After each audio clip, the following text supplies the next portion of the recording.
Essentiel Pharma Le Mag, votre rendez-vous sans ordonnance avec les meilleurs conseils en pharma santé pour rendre votre quotidien plus fort. Bonjour à tous et bonjour à toutes et bienvenue dans ce nouvel épisode de notre podcast où nous abordons les sujets d'actualité et de prévention qui vous concernent au quotidien. Alors avant de débuter, si ce contenu vous plaît, vous le savez maintenant, n'oubliez pas de vous abonner à nos réseaux sociaux Essentiel Pharma pour ne rien manquer. Et je tenais, avec Sophie, à vous remercier pour votre fidélité. Vous êtes de plus en plus nombreux à nous suivre et ça nous fait vraiment plaisir. Aujourd'hui, un épisode très particulier placé sous le signe de la prévention et de la solidarité. Nous allons parler d'Octobre Rose et plus largement des cancers féminins, avec un focus sur le dépistage, les facteurs de risque et le rôle de chacun dans la lutte de ces maladies. Bonjour Sophie. Bonjour Pierre, bonjour tout le monde.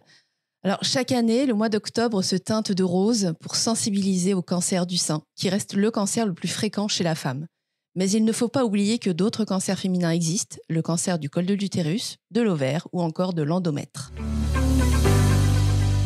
Le mouvement Octobre Rose existe en France depuis 1994. C'est un mois de mobilisation nationale qui vise à sensibiliser au dépistage du cancer du sein, à informer sur les facteurs de risque et à collecter des fonds pour la recherche. Oui, et l'impact est considérable. En France, le cancer du sein touche environ 61 214 femmes chaque année, selon Santé publique France. C'est près d'une femme sur 8 qui sera concernée au cours de sa vie. Et même si les progrès thérapeutiques ont permis de réduire la mortalité, on observe une baisse d'environ 1,3% par an depuis 2010, le cancer du sein reste la première cause de mortalité par cancer chez la femme, avec environ 12 000 décès par an. Ce qui est encourageant, c'est que détecté tôt, un cancer du sein peut être guéri dans 9 cas sur 10. La prévention et le dépistage sont donc des leviers majeurs. Le cancer du sein représente 33% de tous les cancers féminins en France. Viennent ensuite le cancer colorectal, puis les cancers gynécologiques comme le cancer de l'endomètre, de l'ovaire ou du col de l'utérus. Et chacun a ses spécificités. Par exemple, le cancer de l'utérus touche environ 8200 femmes par an en France. L'endomètre est la localisation la plus fréquente. Le cancer de l'ovaire est moins fréquent, environ 5400 cas par an, mais il reste redoutable car souvent diagnostiqué tardivement, faute de symptômes spécifiques. C'est un point crucial. Tous ces cancers féminins ne sont pas inéluctables. Une grande part peut être évitée grâce à la prévention, à l'hygiène de vie et au dépistage organisé. Parlons des facteurs de risque. Le premier, c'est l'âge. 2/3 des cancers du sein apparaissent après 50 ans. Mais certains facteurs liés au mode de vie sont modifiables. Exactement. L'alcool est responsable de 15% des cancers du sein en France. Le tabac, souvent associé au cancer du poumon, joue aussi un rôle dans les cancers féminins, notamment du col de l'utérus et de la vessie. Le surpoids et l'obésité sont également des facteurs de risques avérés. Après la ménopause, la masse grasse devient une source majeure d'oestrogènes, ce qui peut stimuler certaines tumeurs hormonodépendantes. N'oublions pas la sédentarité. Selon l'INCa, 21% des cancers du sein sont attribués au manque d'activité physique. Bouger 30 minutes par jour, marcher, danser, jardiner, tout compte. Enfin, les antécédents familiaux et génétiques jouent un rôle. Entre 5 et 10% des cancers du sein sont liés à des mutations génétiques comme les gènes BRCA1 et BRCA2. Ces femmes, à haut risque, bénéficient d'une surveillance particulière. En France, il existe un programme national de dépistage organisé du cancer du sein.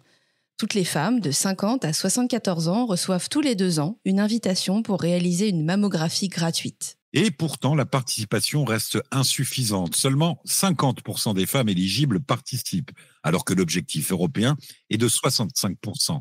Cela signifie que chaque année, des milliers de cancers sont diagnostiqués trop tard. C'est pourquoi il est important de marteler le message. Le dépistage sauve des vies. La mammographie permet de détecter des lésions de quelques millimètres bien avant l'apparition de symptômes. À côté de ce dépistage organisé, il y a aussi la vigilance individuelle. Les femmes doivent rester attentives à tout changement. Boules, écoulements, modification de la peau ou du mamelon. Parlons de l'autopalpation. Ce geste de prévention personnelle, simple mais puissant.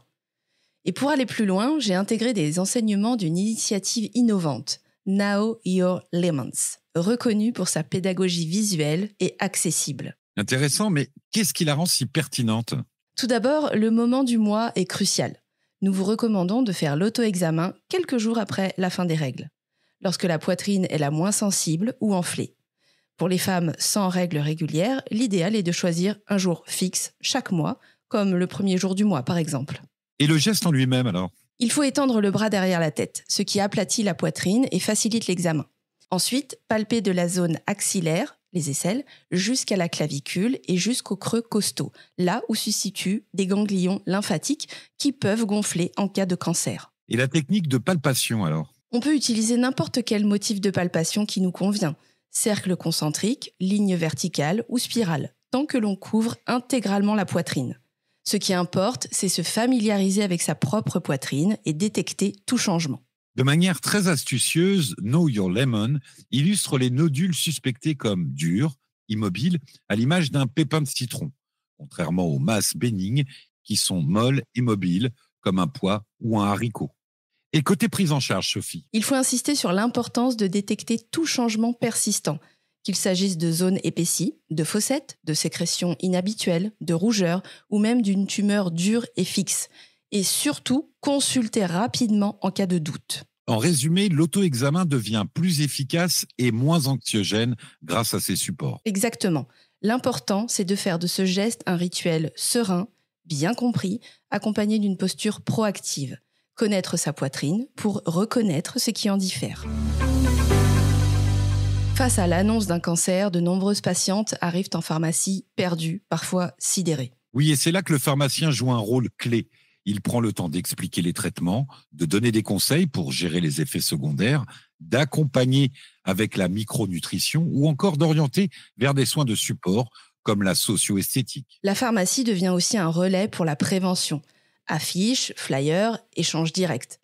Le pharmacien encourage au dépistage, rappelle les signes d'alerte et oriente vers les associations locales. Des programmes d'entretien pharmaceutique ont été mis en place pour les patients sous chimiothérapie orale qui permettent de sécuriser le traitement et de rompre l'isolement.